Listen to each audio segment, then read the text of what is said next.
Janaína, enfim, primeiro obrigado aí pela tua reflexão e pelo teu depoimento. E o teu depoimento me leva a uma pergunta, uma provocação para o Jair, para essa intervenção inicial que você fará, Jair. Fala-se em reinvenção da política, em nova política. Ouvindo o seu depoimento, me dá a sensação que nós estamos falando, digamos, da boa política, né? E que a boa política tem um repertório de experiências no Brasil, fora do Brasil, ao longo da história da constituição da democracia representativa, em que, de fato, há coisas que são novas, há possibilidades novas que tecnologias criam, mas que, no fundo, não é um exagero falar em nova política, né? Porque, a rigor, você tem um repertório de experiências que se desenvolveram no âmbito da democracia representativa, e, portanto, a nova política não é ruptura com a democracia representativa, que permitem alicerçar experiências como a que você acabou de descrever. Então, com essa provocação, eu queria passar a palavra ao Jairo. Depois, numa segunda rodada, Jairo, a gente vai chegar um pouco, digamos, em temas mais concretos, e eu já antecipo que eu vou perguntar para você, de que maneira o sistema eleitoral, o político eleitoral no Brasil, dificulta a expansão e consolidação de figuras e de experiências como as aqui descritas pela Janaína. Jairo. Tá bem, bom dia. Eu começo agradecendo ao Centro Ruth Cardoso pelo convite, uma honra muito grande estar aqui. E ao Sérgio, o que me consta, foi um dos responsáveis, né? Então, em nome dele, eu agradeço aí a organização por essa oportunidade. Eu queria começar voltando um pouquinho no tempo, não vai ser muito longe, vai ser em 2013, que eu acho que em junho de 2013 nós vivemos algo que não está ainda até hoje bem entendido, né, pelos estudiosos, que a minha impressão é que foi a primeira ou talvez a mais forte expressão antipolítica que nós tivemos no Brasil recentemente, não é? Foram milhões de pessoas foram para as ruas e há muitas interpretações sobre o significado daqueles protestos. Eventualmente, não sei se alguns de vocês participou, eu tive a oportunidade de ir a muitos, né? Não só porque os meus alunos eram organizadores, como também calhava que aconteciam justamente nos dias que eu dava aula. Então, me juntava aos meus alunos. Não foi uma coincidência. O fato é que o que eu via, o que eu li naquelas manifestações era uma repulsa muito grande à velha política. Ou seja, não é aleatório, não é sem, digamos assim, um sentido que, em geral, as marchas que eram feitas, as manifestações, se dirigiam para as assembleias legislativas nos estados, para a Câmara dos Deputados, para os poderes constituídos, né? Os black blocs quebraram aqui algumas agências de banco, faziam uma referência, digamos assim, anticapitalista, mas as manifestações eram, sobretudo, contra a política.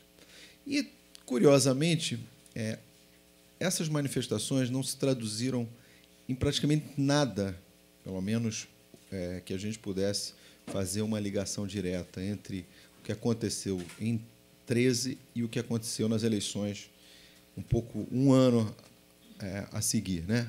A eleição geral de 2014. Simplesmente as principais lideranças daqueles movimentos, a gente tinha dificuldade até de encontrar liderança. Eu participei de muitos debates que, às vezes, ficava difícil alguém encontrar chamava o rapaz lá da mídia ninja, a moça que aparecia, mas eles próprios não queriam se reconhecer como lideranças. Era um fenômeno muito curioso. E o que acontece em 2014? Para minha surpresa, aquele movimento se traduz em Rio e São Paulo, as cidades mais importantes em que esses movimentos aconteceram, uma altíssima taxa de votos brancos e nulos, né? Ou seja, aquele movimento não teve nenhuma consequência direta na renovação política. Pelo contrário, o deputado mais votado do Rio de Janeiro, para ficar no exemplo da cidade em que aconteceram as maiores manifestações, foi o senhor Jair Bolsonaro, com 450 mil votos. Um Estado não é? O terceiro lugar, Eduardo Cunha.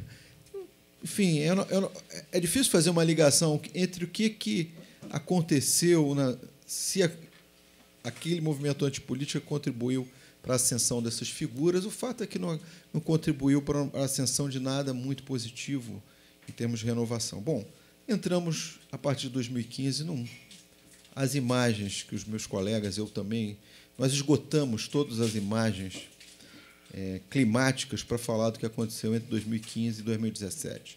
Furacão, tufão, cataclismas, hecatombes. Não é? O que aconteceu com o sistema político brasileiro de lá para cá?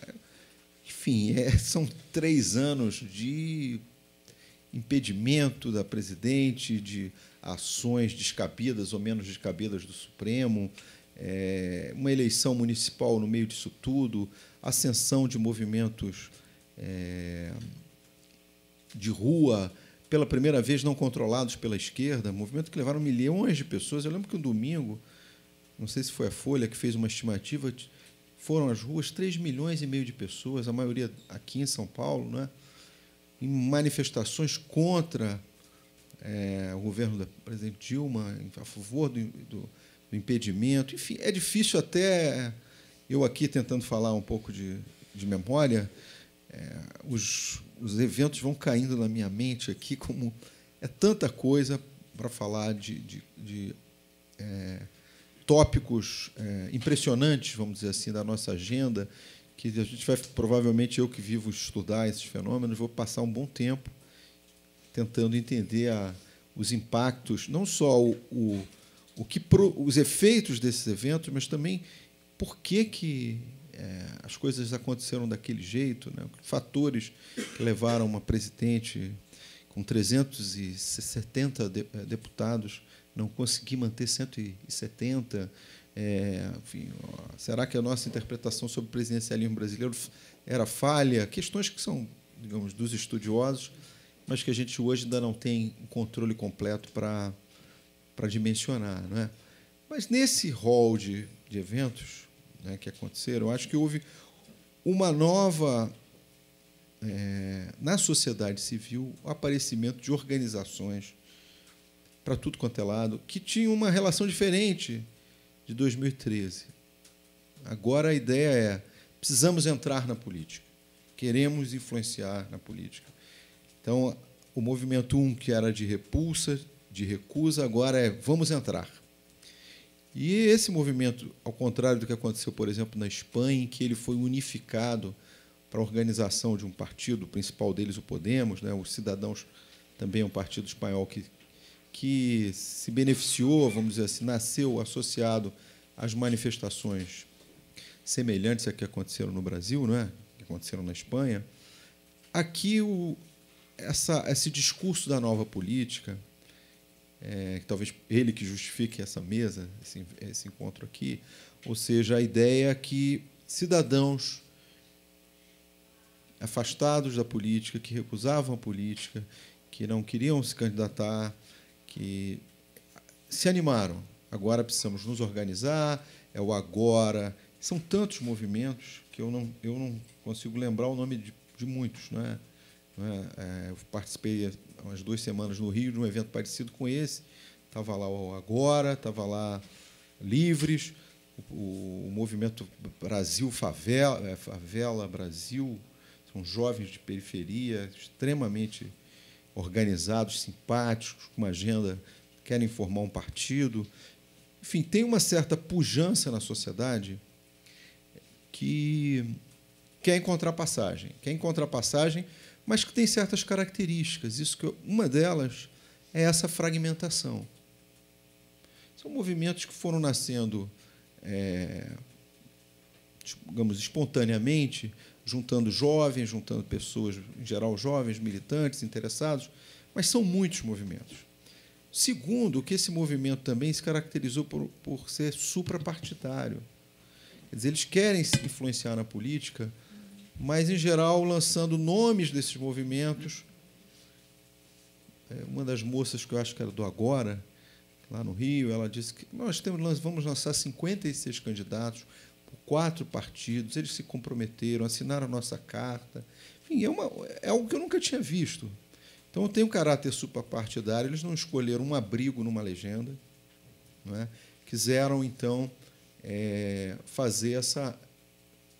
Em geral, esses, pelo menos, que tem mais lives assim à esquerda, PPS, Rede, PSOL, e acho que por aí, né? Aí, do outro lado, mais centro-direito Novo, não sei mais, o DEM, PSDB, eles foram encontrando, dependendo um pouco do perfil do movimento. Eu não sei o que vai acontecer. Né? Acho que a grande pergunta é qual é a capacidade desses movimentos afetarem a política tradicional. A política controlada pelos grandes partidos, a renovação parlamentar. Eu não tenho a mínima ideia do que vai acontecer.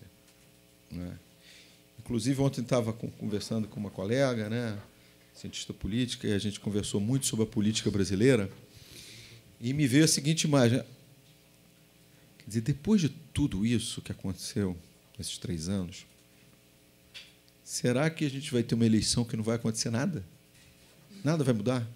Vai ser PT, PSDB, o Congresso vai ficar igual? Eu falei, gente, o que foram esses 3 anos para dar renovação na política, marchas na rua, Supremo intervindo na política, uma indignação, nunca se falou tanto de política e a política volta. É muito estranho que não aconteça nada. Como dizia um velho político, né, pode acontecer tudo, inclusive nada. Não é? Nada. Mas aí eu lembrei de para usar a mesma metáfora que eu comecei, de um terremoto, né? Eu acho que eu usei muito essa imagem, que eu gosto não dos terremotos, mas da ciência que estuda os terremotos, que é uma das áreas científicas que menos eles são capazes de prever os eventos. Né?